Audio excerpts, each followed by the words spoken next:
Good morning. I wanted to make a quick video to talk to you about the standard that we're working on this week. We've previewed this standard a lot with MD3 and MD4, but we are continuing to look at volume. This week, our standard says that we can relate volume to the operations of multiplication and addition and solve real-world problems involving volume. So basically, that just means is we take everything that we know about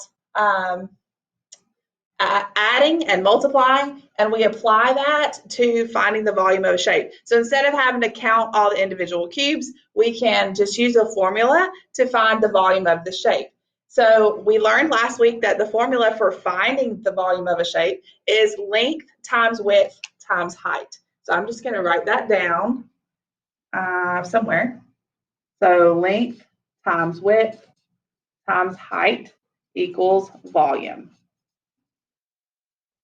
Okay, so we have a problem, and the first example says the UPS shipping box has a volume of 24 feet cubed.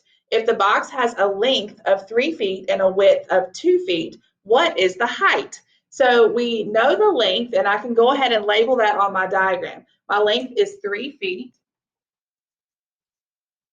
The width of my box is 2 feet. And the height of my box is unknown. So I'm going to label it H.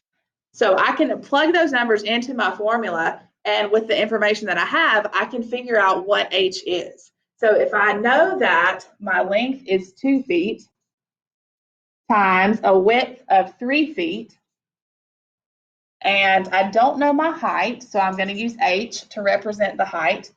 But I know that if I multiply all three of those dimensions together, I get a volume of 24 feet cubed. So then I just have to think about, what do I know? What do I need to know? Well, I know that 2 times 3 is going to give me the area of the base. The base is basically just the flat bottom of that box. And then we multiply that times the height to get the third dimension and to get the volume of the box. So if I multiply 2 times 3, I'm going to get 6 feet squared, and then 6 feet times the height gives me 24 feet cubed. So I just have to think about what number times 6 would give me 24. And hopefully in your minds, because you know all of your math facts, you are saying to yourself that 6 times 4 equals 24. And I would say to you that you are so very correct, because 6 times 4 is 24. So then we know that H, our height, has to equal 4 feet. So we can write that on our diagram, and we know the answer to that question. This is not one of our more difficult standards, so I hope that everybody can be successful with that. We're going to practice a lot this week.